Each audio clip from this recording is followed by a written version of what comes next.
Hi everyone and welcome to today's webinar, Tricky Conversations with Families, where we'll be looking at discussions between families and educators about their concerns for a child's mental health and wellbeing and barriers to families seeking help. We want to consider how having these discussions and working with families can contribute to better outcomes for children, families and educators. My name's Sandy Clark. I'm one of the Kids Matter facilitators and I'll be joined today by my colleague Rita Johnston, who you will meet shortly. A couple of housekeeping things though first. To the left of your screen there's a chat box where you can put questions or comments to us or to each other, or respond to questions as we go along. And Rita and I will keep an eye on the chat and try and respond to these questions. If you have any technical issues, we have Jeff here today to help us with tech support, so please let him know via the chat. The webinar is going to be recorded and available on the website in the next week. And for those of you who are attending today, you will receive a certificate. If you're watching as part of a group, there'll be an opportunity at the end to let us know everyone's names for the certificate. Okay. For those of you who are registered as a Kids Matter school or service, attending today can be counted towards your professional learning for the professional learning topic called Discussing Concerns with Families. So have a chat with your facilitator about this. There'll be information about getting started with Kids Matter at the end for any school or service who would like to. Now, Kids Matter Early Childhood is an Australian mental health initiative funded by the Department of Health and Beyond Blue. Other partners include Early Childhood Australia and the Australian Psychological Society. Kids Matter is all about growing healthy minds. A tagline I love because I think it's such a great description. The Kids Matter recognises and supports the need for us as educators, parents or community members to take care of ourselves and look after our own mental health as well. It supports children's mental health and wellbeing when important adults in their lives look after themselves, and we serve as great role models for them too. Certainly feeling safe is an important component of good mental health and wellbeing.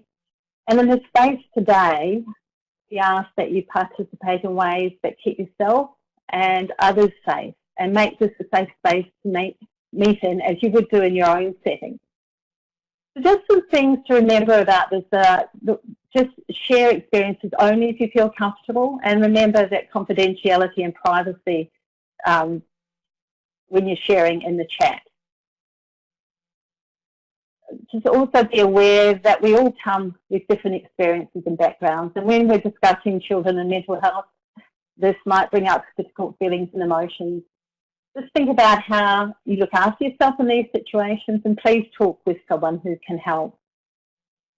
There will be in the chat a link to a short podcast about taking care of yourself, which can be a good reminder to play at the beginning of a Kids Matter professional learning session at your place.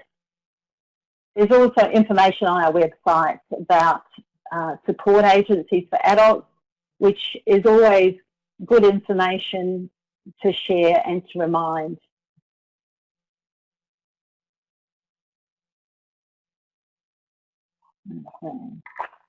I'd like to acknowledge the traditional owners of the many lands on which we meet today and pay my respects to elders past, present and future.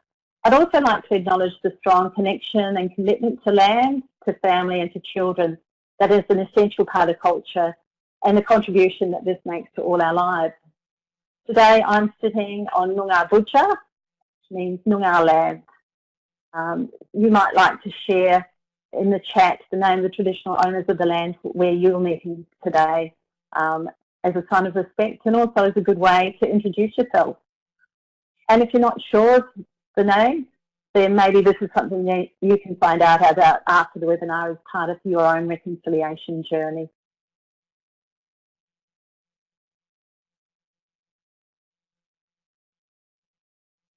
Okay, today's webinar introduces and is based on the Kids Matter professional learning topic, Discussing Concerns with Families, which is part of component 4, helping children experiencing mental health difficulties.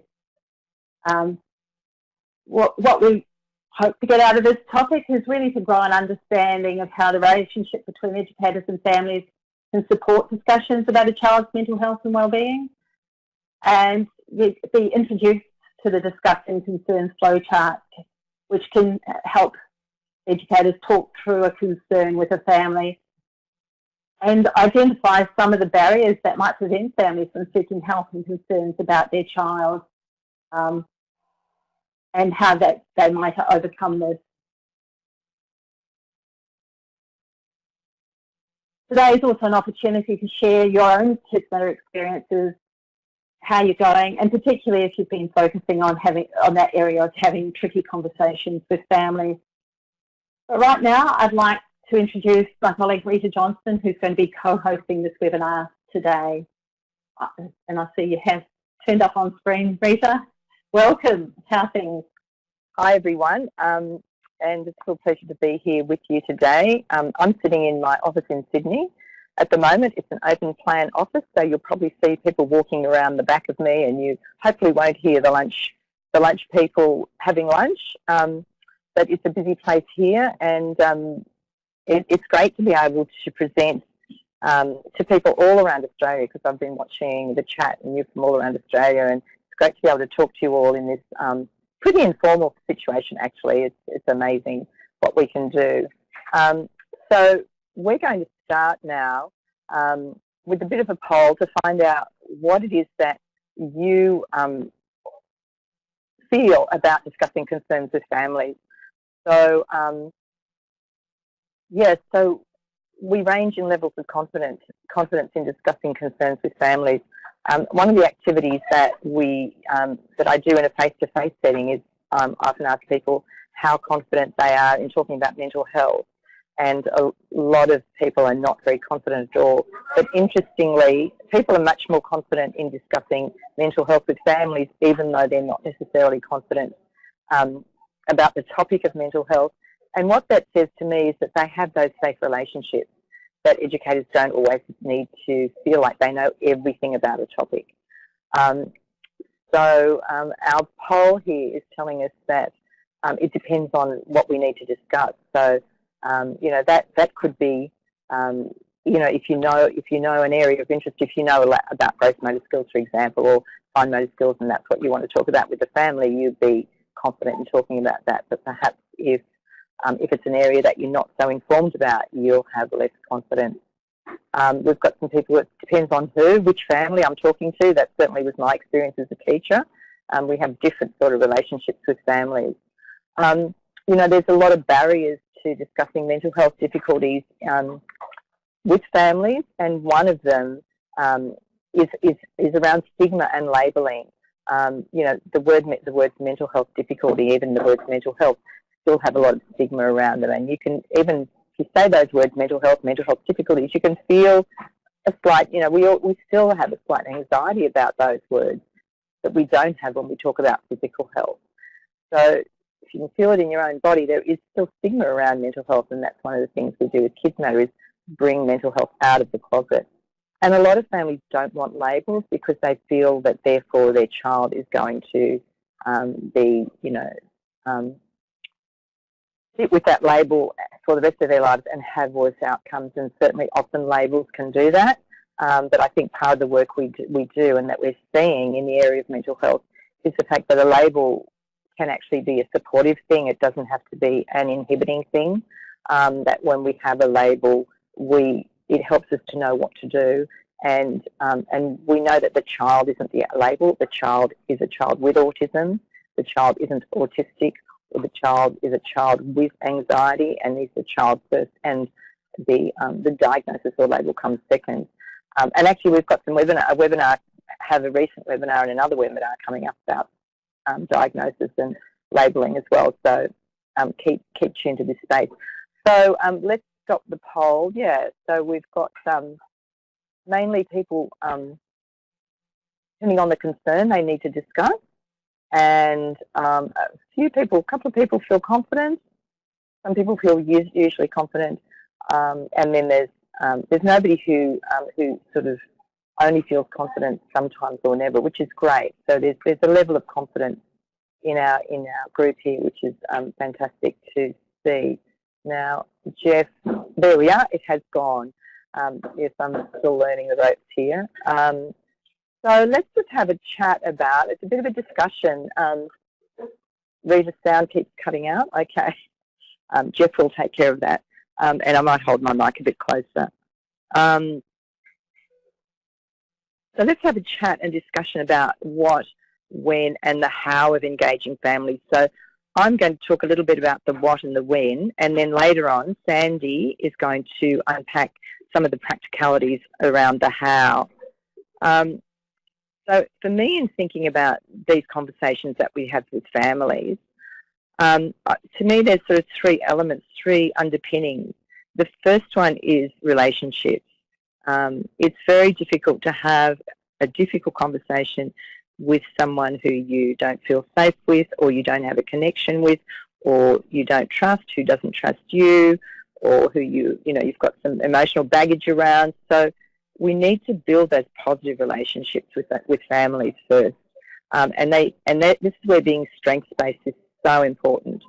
So instead of thinking about the family who always brings their child at 11 o'clock and they're always late, start thinking about, well, this family gets their child to preschool. It may be 11 o'clock, but at least they're getting here. So being strengths-based is a really good foundation for building strong relationships with families. One of the other underpinnings is around process. So, do we just grab someone and say, hey, I think your child needs a therapist? I don't think that's going to be a good approach. So Sandy's going to unpack some more about process. And the third element is about education, educator knowledge and confidence. And I think that came up in the survey that we just had, that the more we know about the area, the more we know about mental health and wellbeing, the more confident we are. And certainly that's the feedback that I've had from families who are participating in Kids Matter, that, there's some regular responses when I ask people, well, was it worth engaging with the Kids Matter framework? What's happened? What's changed? And inevitably, one of the first things that I hear is educators are just more confident in dealing with children's behaviour. They're more patient. They're more confident in speaking to families. And I've seen that over and over again, that the knowledge that they've gained through the Kids Matter framework builds that confidence, so that when we say the words mental health and wellbeing, we know what we're talking about. And what happens is our confidence becomes a secure base for that family. So most of you probably know about circle of security. So not only children need a secure base, but adults need a secure base as well. Sort of stronger, wiser, kind hands to hold them. And we are that secure base for many families, particularly many at-risk families. So if we can feel calm and confident and create a very safe relational environment for families, they're going to be able to sit down and we'll be able to listen to each other. I nearly said they will listen to us, which is really old thinking. When we sit down with families, we need to listen to each other. So you can see on this slide too, there's three images. The one down the bottom is our Kids Matter Way, which is a key principle of Kids Matter Early Childhood, which is about creating safe environments. When people feel safe, when children feel safe, when adults feel safe, then we can learn, we can communicate, we can make decisions, we can get better outcomes. And the other two, we also need to connect, and we need to have those conversations. So connecting can just start with easy peasy chat. Did you talk about the weather, talk about the football, talk about fashion, talk about whatever the parent is interested in. Connecting can be about anything. It doesn't always have to be about the child. That parent actually has a life. And so sometimes they might want to talk about something that's not their child. So often we're very focused on sharing the child's progress of the day with the family, but we can also just ask about how they're doing, sharing what you had for breakfast. It can be very simple. And then, as I said, we're having those conversations where we're listening to each other. If we start from that standpoint of listening to each other, then those conversations are going to flourish. And I'm just wondering if anyone's had any comments around engaging families, barriers to engaging families that they want to pop up. Rabia has said, Rita, I agree that we should look for common ground where parents feel comfortable to discuss. Yeah, you've got to start with something that's easy to talk about, and it might be your shoes that you're wearing. It might be the fact that you know, it's a beautiful day, or that you went to the beach, or what did the family do for the weekend? Yeah, what else? Alison said, we often forget as educators that parents may have fallen apart prior to them leaving home, e.g. children having meltdowns, and that's right. In fact, I saw some poor flustered dad dropping off their child at preschool this morning at 7:30 when I was on my walk, and, you know, I just thought, I felt really sad for them. You know, this poor dad's, you know, getting ready, going to work, making money so he can pay his mortgage, and he wasn't mean or anything, but you could see how flustered they were. And I heard him say, "Put that toast in your mouth," you know, in a fairly firm, nice but firm way. And yeah, there's lots going on with families before we even see them. Linda said she agrees with Rabia that feels like certain families expect special treatment for their children because they are in denial. I didn't read Rabia's comment. You know, the other foundation that we need, I'm going to have to stop talking soon, aren't I, Sandy? The other foundation that we need is that we need to understand that families want the best for their child, and sometimes that makes their behaviour a bit out there. But if we understand that that's coming from their desire to have the best for their child, we can start to feel more kindly and compassionate towards them, and not take their behaviour as being something about us, but it's what that behaviour is expressing is an uncertainty and an insecurity about their child's future. I'm having one woman who said to me, why isn't my child getting extra work like so-and-so?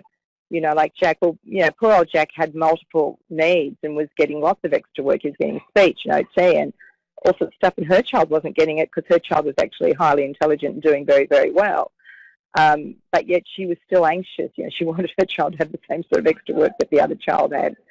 So we need to be compassionate. So I'm just checking around the time check, Sandy.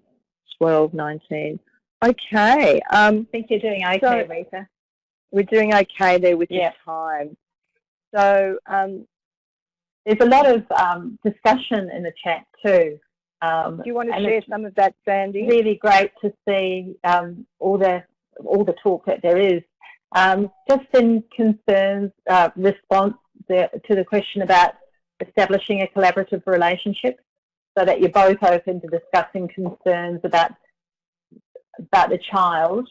I'm just going back to have a look. Starting with knowing the names of family members is important to the relationship. Absolutely. Exactly. Something that simple. Yeah, and knowing who is in the family for that child, which may be just a very small family or quite an extended, elaborate family as well, and knowing the connections and the relationships within that family can be really important. And acknowledging that each family is on a different journey. And this person says, my work with families is over the phone and it can be difficult if we have no relationship. So how do you build that relationship rather than face-to-face? Because I think that does happen in a number of settings. Sometimes children all arrive on the bus. So how do you set up those relationships with families when you're not seeing them face-to-face? I think these days too, we do rely a lot on electronic communication, and often families are quite comfortable using that. And given their times, you know, that may have families a bit like the family member you talked about, Rita, who really are so rushed and pressed for time that they're not actually able to engage or really take on what you're saying anyhow, and that's not a great time to be starting a conversation. I'm talking about communication as in speaking other languages, non-English speaking, and how does that look when we're trying to communicate with people? I think we've talked a lot about those collaborative partnerships and relationships, and that we're equal. You know, that it's not me telling the parent, and it's also not the parent telling me. It's working together, talking to each other, listening to each other until we come to a plan that we both can work with. is critical. I've put 3 other questions into the chat that you either can copy down to reflect with on your staff or just think about as we move through the webinar. So, and these are questions from the Kids Matter professional learning on this topic. They come from the professional learning guide. So one person right at the beginning was asking about, will we get notes? And all of this material is on the website, so the notes are there. And if you need help, you can always send an email through the Kids Matter website page for extra support. So I think we're up for the next poll. Okay. Which says, what have you been learning and doing to grow your skills in having tricky conversations? So we've got some people exploring Kids Matter resources, attending Kids Matter webinars, some just staying to focus. Let's give it a couple of minutes. So I started talking a little bit about barriers to supporting families earlier. I'll just hold this close. I can hear the kitchen getting louder over there. So another thing that comes up regularly is just the busyness of family life. Often the child with a difficulty at your centre is not the only challenge. There might be financial difficulties, there might be illness in the family, there might be other demands from family members, there might be, fly in, fly out workers, there might be a lot of other children, there might have been a death in the family. So sometimes just other, families just can get so busy and caught up with trying to survive events in their lives that they don't have time to look at a difficulty, unless it's some sort of absolute crisis. And another really common thing is, they don't see there's a problem.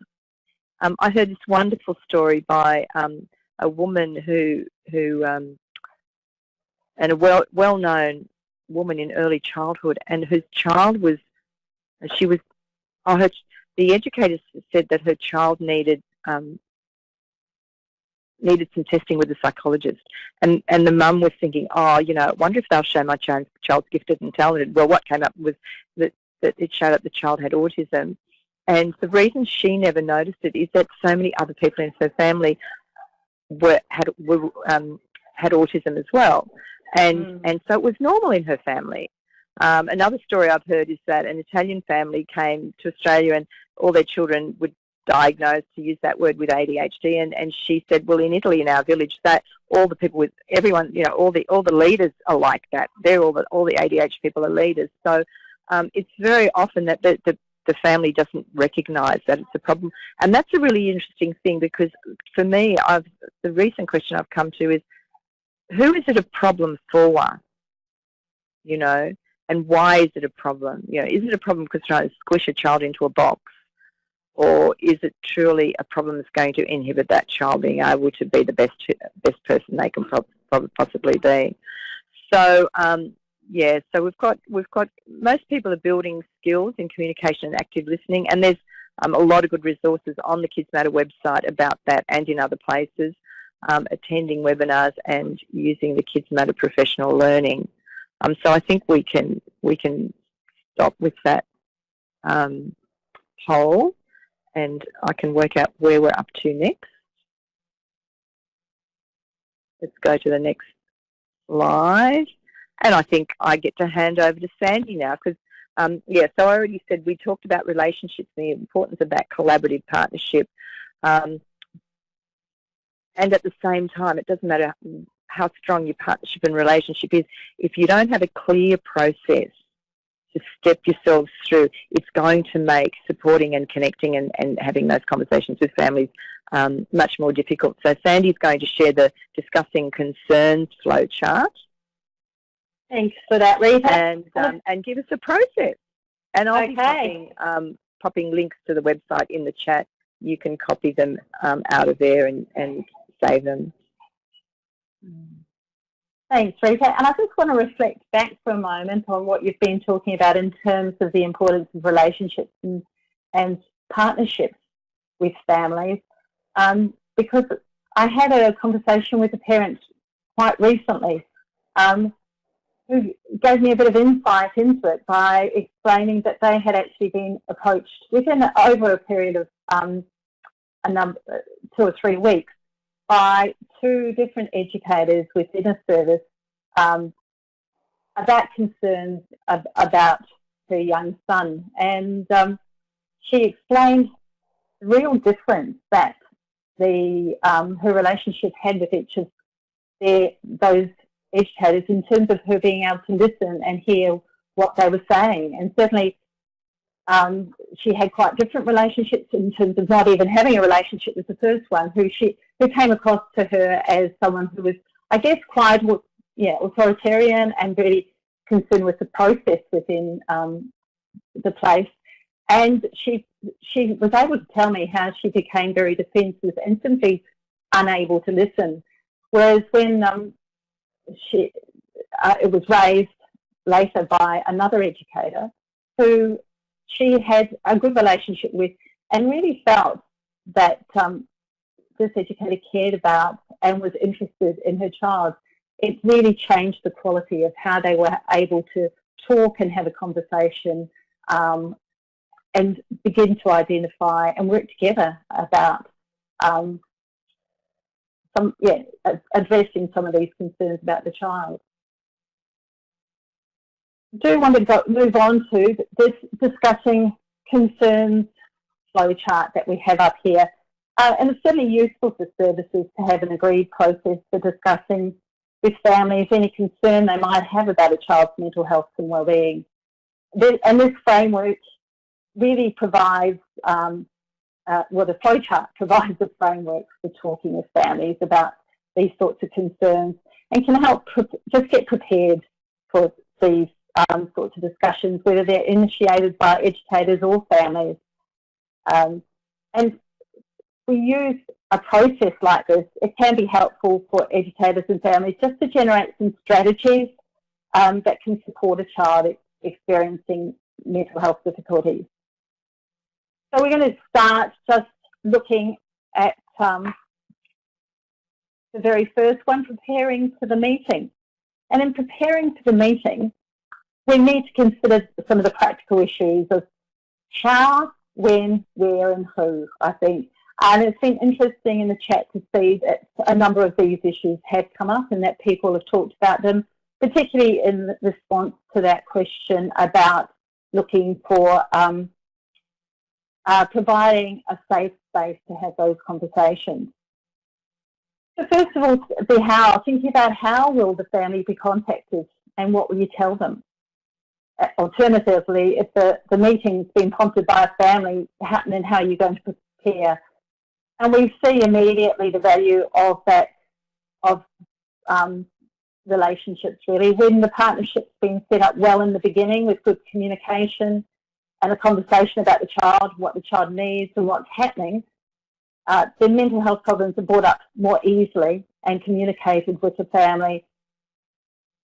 And how you talk about them in that meeting will simply be a part of that ongoing conversation. In thinking about what is a suitable time, and I've seen this referred to as well, may have parents who are, heading off to work straight away from dropping off or picking up other children, getting home and organising dinner. Then they're long, full days. And so families may need some advance warning as well so that they can simply make arrangements to be there. Just thinking about where are you going to have the meeting, and I think that was something that was talked about. Will there be a private space available? And really, where will the family feel most comfortable? Setting up an appropriate space for discussing concerns with families is an important part of making everyone feel more comfortable and more open to sharing information. And just remembering that there are maybe cultural perspectives to consider, which is really essential in making a safe space for families. Who's going to be at the meeting? Okay, this relates to your knowledge and partnership with the family. It may be, for example, that the grandmother's got a lot to do with the care of this child, and it would be really important to have her there. So consider this particularly with extended families.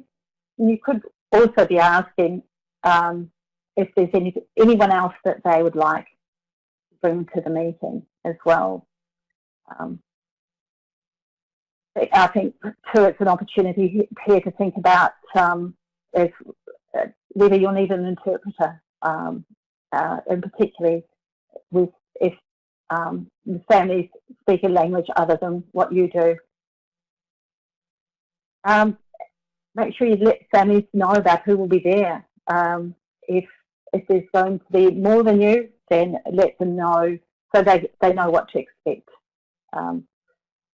And I guess just on that note, and if you're meeting, during working hours, is the relief staff to actually provide you with some time available so you can have time to meet without being interrupted.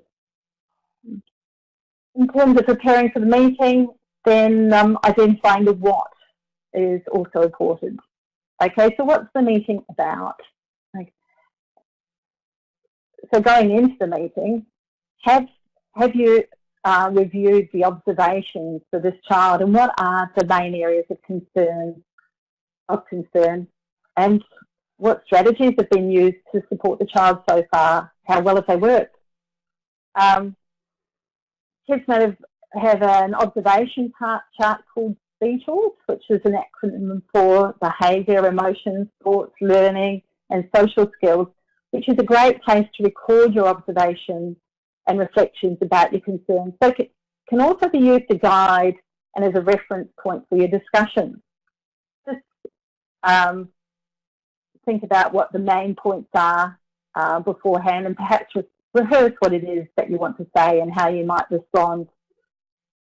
If you wanted to talk to the family about possible referral sources, really do some research beforehand, and to make it will certainly be easier if you have an ongoing relationship with the agency that you're talking about, just so that you're aware of things such as the referral processes, the geographic boundaries of the service, how and when you can access the service, and just being able to even describe to the family the processes and what to expect is really valuable. That this sort of knowledge and detail is really helpful in supporting a family to access help, which can be a very big step. The other thing in preparing is really just to consider strengths-based language and try and think of how you're going to frame what you want to say. Certainly having a strengths-based perspective will be reflected in your language and attitude.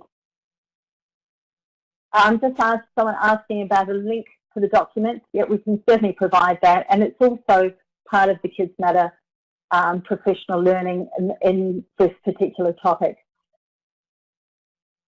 Starting the meeting. Listen to families means giving them an opportunity to talk and listening to what they have to say.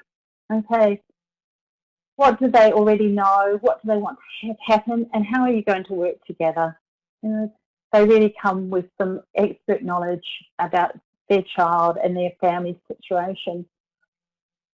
The idea of starting conversation using everyday language, and once again, starting using strengths-based language.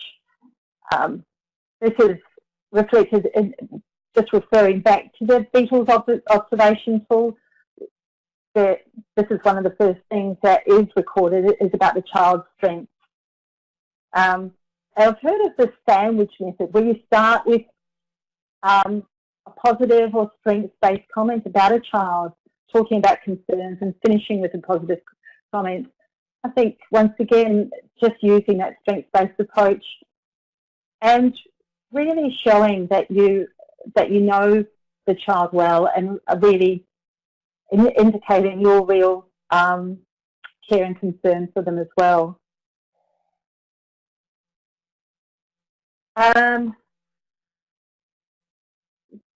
What is it that, as an educator, you are concerned about, and what impact is this having on the child? And I guess that listening back to the family, how does the family feel about the observations that are being made, and is their view the same or is it different? What have they experienced? And sometimes they may experience differences because they're quite different situations. But there may also be other reasons for a child's behaviour that educators aren't aware of. And it's a great opportunity to find out more about the family, the environment and the culture of this child's world. So part of the conversation is, really what strategies do the family suggest, and have you agreed on a plan that everyone is happy to proceed with? Looking at the third area about responding to family feelings and reactions as you go along. Just being aware of your own responses. What's your body language revealing and communicating? And remembering that over 50% of what we communicate is by our body language. So are you discussing your observations impartially, or are you also making some assumptions or judgments about the child's behaviour? Just really important to keep note of. You also getting a sense of what the family may be feeling. Okay, what are they showing in their communication style or body language? And maybe parents have childhood experiences that might be influencing their families or their concerns about a child. Just looking through, seeing there's a note about providing something in the chat about providing notes, and that's often a good way to follow up. Is if you've taken notes and can provide them, that certainly does provide transparency and confirmation that everyone understands and everyone has the same sort of message as well. So you may want to think about how will you respond to parents who might be feeling uncomfortable or worried or upset, or there might differences of opinion, and that it might not always be possible to avoid difficult emotions or distress when you are discussing some of these concerns, or maybe having a think about distress when you are discussing some of these concerns, or maybe having a think about communication and listening skills can help when you're planning how to deal with a possibly an upset family member. And it was something we looked at in the last webinar was about communication skills, and there are great opportunities in Kids Matter to look at and review communication skills, including an e-learning module that you can do individually or as a group, and it's fantastic e-learning that is available with great scenarios and just a review of skills, and it actually has a section about tricky conversations with families as well. So that might be something good to be able to go back to. Which one are we up to? Just the closing the meeting and future planning. I think it's always important to just to remember to follow up on any arrangements that have been made. And good to organise a follow-up meeting. Even if everything's going well, it can be just a short meeting, or maybe even agreeing in passing that everything is going well, but to continue and maintain that contact as well. It's certainly much easier than trying to reschedule something else as well. Follow up after the meeting, and we'll talk here about looking after yourself, which is really how we started off as well. What is it that you do to take care of yourself before, during and after a tricky conversation? Okay, and certainly sometimes these discussions can cause educators distress and trigger big emotions. So it is really important that we take care of each other and ourselves in these situations. And debriefing is one way, okay? In doing this, we certainly need to maintain strict confidentiality, and so be aware of who it is that you're debriefing with, okay? Just be aware of what the policies are and what the appropriate channels are for staff to debrief and share, okay? I know that some of our personal services have chosen to make supporting staff wellbeing their main focus. The goals and resources they access work towards an overall plan to open up greater conversations about mental wellbeing and support their staff working with many families who are vulnerable or in difficult circumstances. And this specific professional learning topic might provide opportunities to discuss and practice this area of communication with families, including those difficult conversations. Finally, though, remember your own personal self-care strategies. What is it that you know works and helps to yourself? Really simple but incredibly important things like sleep, good nutrition, and exercise. And I think it fits in with the comment we have up here about staff need self-awareness, and that's certainly very true. And being awareness about self-awareness about what it is that you need to really take care of yourself. So from there, however, I think that we will move on to the next slide, which is a poll about,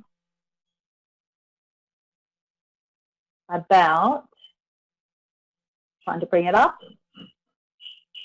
discussing concerns with families. What are some successful strategies that you've used or that you think could be effective in discussing concerns with families? And it is multiple choice. There is no one right or wrong answer. But it's interesting to see that straight away, maybe because it is number one, people have talked about an appropriate place for discussing concerns. And I think that it is a critical thing to be thinking about. And space also includes timing. So if a family member is coming to you with a concern and it's in the middle of drop-off time, and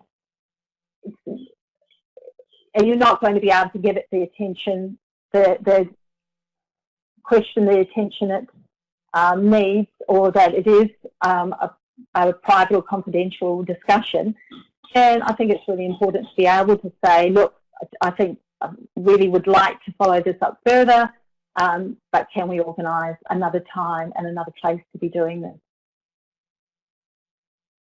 So as the poll goes on, any comments here, Rita? Looks as if all of these ideas are fairly equally spread and all important in terms of having those discussions with families as well. Yeah, and I think those options show that there's a range of things we have to consider. One of the things I wanted to talk about is also, in Kids Matter, we talk about having a help-seeking community, and that's about a community that understands that we all need help at some point in our lives, that we are not, we might need help with mowing the lawn, we might need help with our physical health, we might need help with our mental health, but that we all need help, and having some information about that in our policy and practice that we can show to families from day one actually is a really good first step. I know when I started to do that, when all my families, I basically explained that, maybe, 25% of children will need some extra help, OT, speech, various other things, and that and if we identify any of these needs that children have, we will collaborate with families and work out a plan and refer them to the support people so that the children can start school in the best possible way. And every family had that information. So the discussion about help seeking didn't just happen, with the families who needed help. Every family knew what help seeking was about, what it looked like. And so for those families who then did need to seek help, they went, oh, that's right, they already had a frame of reference. They already had a policy that they'd seen. So setting up some things way at the beginning when parents start can be really easy and actually really time-saving, because then later on when you're starting to have, people talk about not having enough time, and when you start to have those conversations, then some of that prior knowledge is already there, and it's much easier to sit down and make a time and go through those stages that you were talking about, Sandy. So, yeah, and with the poll, I think quite a few people in chat said, all of those things are important. So that's right. I think we can move on. We can. I shall bring up the next slide, which moves us on to questions. And I know that questions and discussions. Yeah. I know you've been looking through the chat, and there's probably a load of questions. We also brought with us a couple of questions that we get asked quite frequently by educators that we might draw on as well. So I'll hand it over to you at this stage. Thanks. So,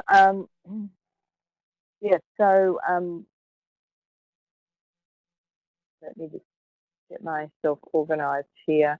So one of the frequent questions is around time, and I know in chat a lot of people talked about time.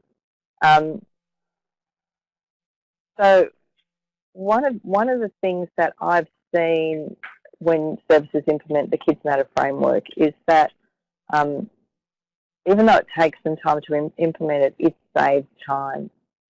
When we understand early childhood mental health, when we have some processes in place like the one I talked about, having some policy and practice around help seeking, for example, right from day one, then we're actually all much calmer and much less stressed. A lot of the issues around time are because we're stressed and we can't think, and it's either the family who's stressed, or the educator who's stressed, or the child who's stressed. So working with the Kids Matter framework, understanding mental health, understanding those things we can do to reduce stress, actually all of a sudden the mind becomes clear. Oh, actually, yeah, I do have time, or I can make time, or I can find time. So a lot of issues around time are linked with stress. You'll know yourself, when you feel stressed, you always feel you have no time, because when you're stressed, what's really happening in the brain is that tiger is about to eat you and you have no time. You have to run. Now, there's actually no tiger. No one's going to eat me, and I don't have to run. But the whole biology feels that way. And I've seen it over and over again with implementing the Kids Matter framework, where educators understand mental health a lot better and feel more confident. A sense of confidence is a great thing to de-stress. There were some comments in chat around parents also being afraid, feeling fear and anxiety.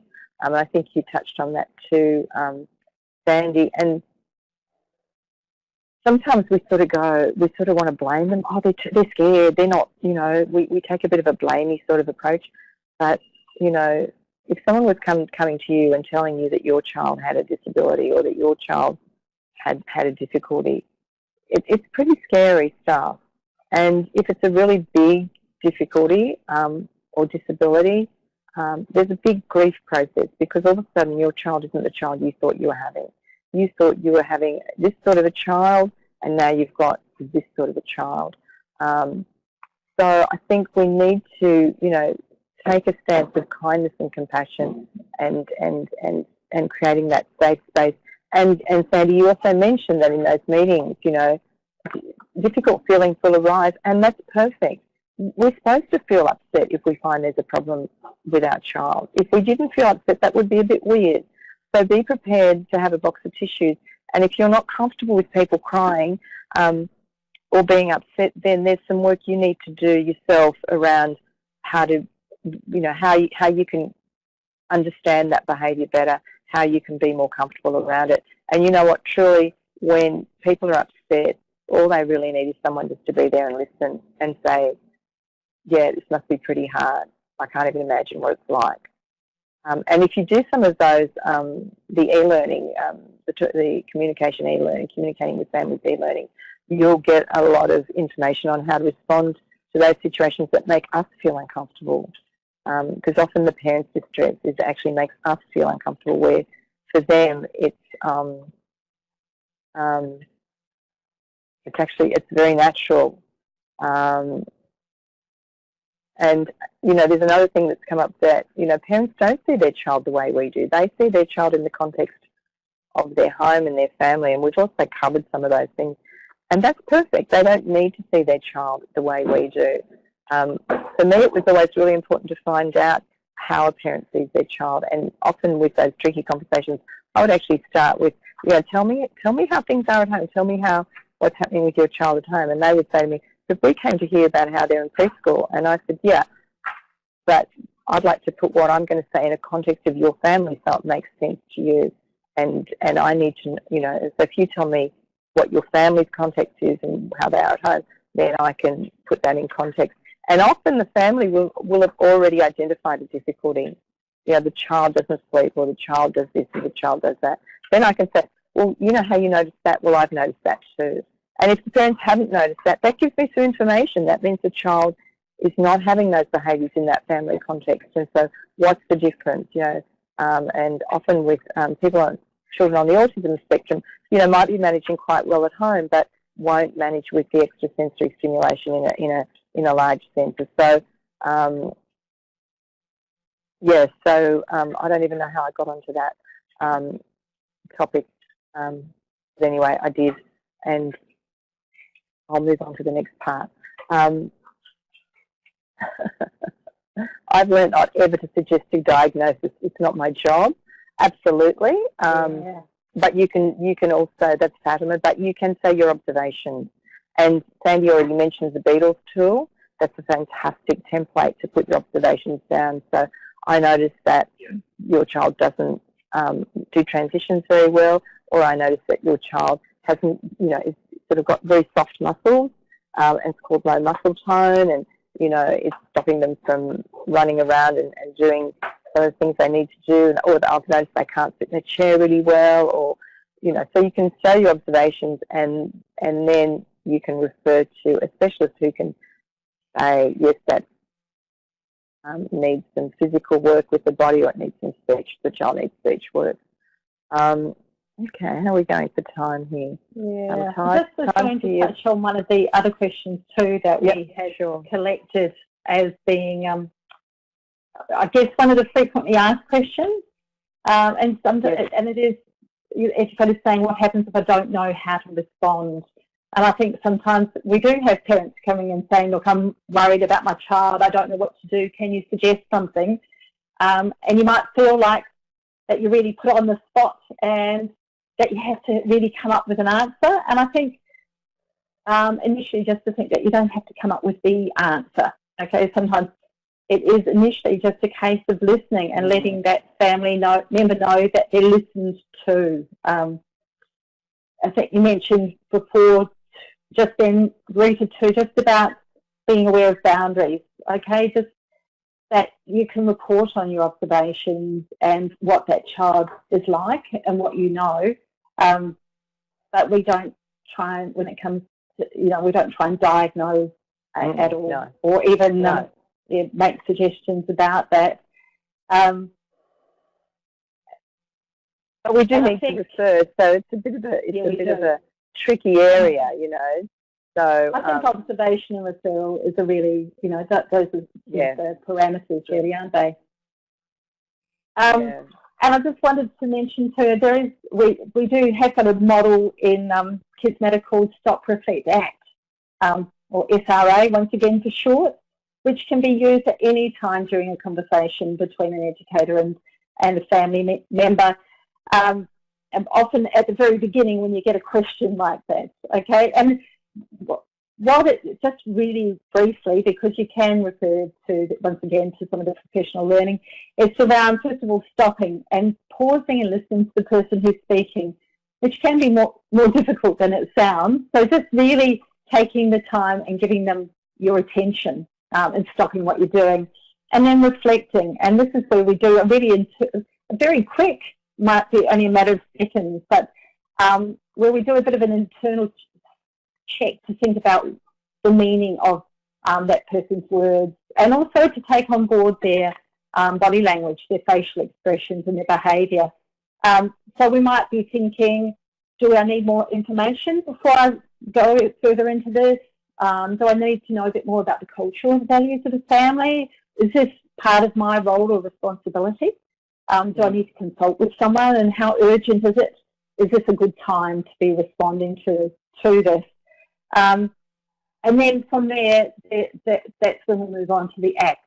And the ACT may be just letting that person know that we have heard the question by just maybe asking for further information, might be deciding to consult with a colleague. So that's a process that you can use, which actually you may already do, but it gives you sort of that structure and that guidelines of how you might go about it to actually provide, I guess, a more mindful conversation with that family member and give you a sense of how you're responding as well. Thanks, Sandy. We've got we've got about 3 minutes, so I'm going to be fast. Some things in chat, regular chats, open conversations, sharing developmental milestones and EYLF. You can also resource professionals. I've got one service that I worked with. They had a psychologist come and explain to the educators what you would refer a child to, or what you would refer to a child to a psychologist.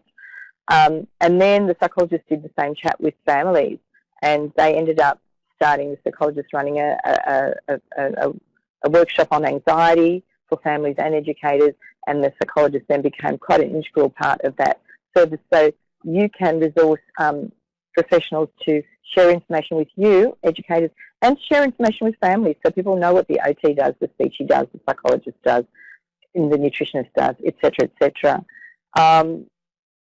So I just wanted to mention that. I think, oh, and interestingly, something came to mind. I kept on thinking we need to be kind and gentle, but not so gentle that we're not effective. And I've heard the expression fierce compassion, which is being really caring for families and yet knowing that we need to advocate for children and we need to get them the help that they need.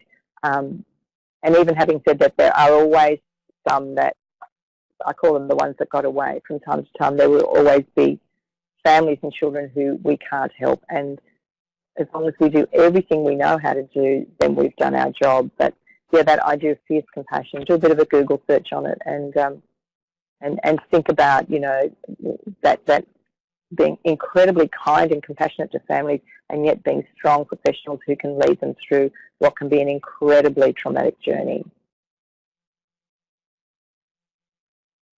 I'm going to move us on. Would you like to summarise? Yeah, I think we've sort of summarised. Okay.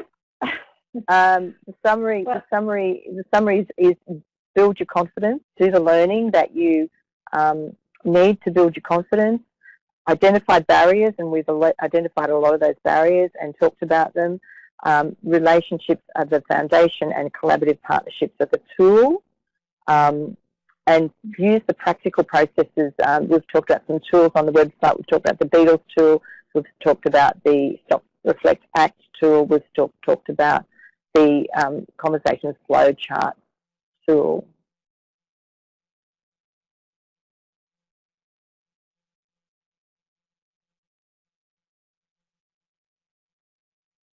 So perhaps we've got 3 little questions to finish with. Why you came today, and if you're a Kids Matter service, how are you progressing and your achievements and challenges? And what I'm going to suggest is that you just pop all those in chat, because we will be able to collect the chat, and then we will be able to know a little bit about how the Kids Matter services are progressing and what's been happening for you. So please, as we speak and say goodbye, pop anything else that you want to share with us about your Kids Matter journey into the chat box. I know services are experiencing great gains from Kids Matter. And I'll just hand over to Sandy to finally close the session. Thanks, Rita. And I have one last question myself as well. Is, have you got a next step as from today, something that you've picked up from the session today or from discussion with the others in the chat that you think, yes, I'm going to start doing that or implementing that or looking into that? Yeah, it'd be good to hear from you. To let you know, there is one more webinar coming up before the end of the year. It is on the 15th of November. So watch out via our newsletters or Facebook for more information about that. Certainly if you click on this, this is a live link and you can go there and register straight away. And for those of you who aren't officially registered Kids Matter services but would like to start the official Kids Matter experience, by clicking on this red link at the bottom, it will take you to the Kids Matter page where you'll find some introductory videos, a registration form and an opportunity to find out about a calendar of events for getting started with Kids Matter. And on that note, I would like to say goodbye and thank you to Rita and to Jeff for his support, and especially to all of the participants here today. I'm really looking forward to going back and reading all the chat that I missed, because it's been a really good opportunity, sharing and learning opportunity for me as well. Thanks, Sandy. And yes, it's been a great hour to spend with everyone. And yeah, as I said, please put any information about your Kids Matter journey into chat. We'll keep that open for a little bit. And thank you, everyone, for coming. If you hold on now, it will take you to a survey and also an opportunity to just say who attended from where you are in order to get a certificate.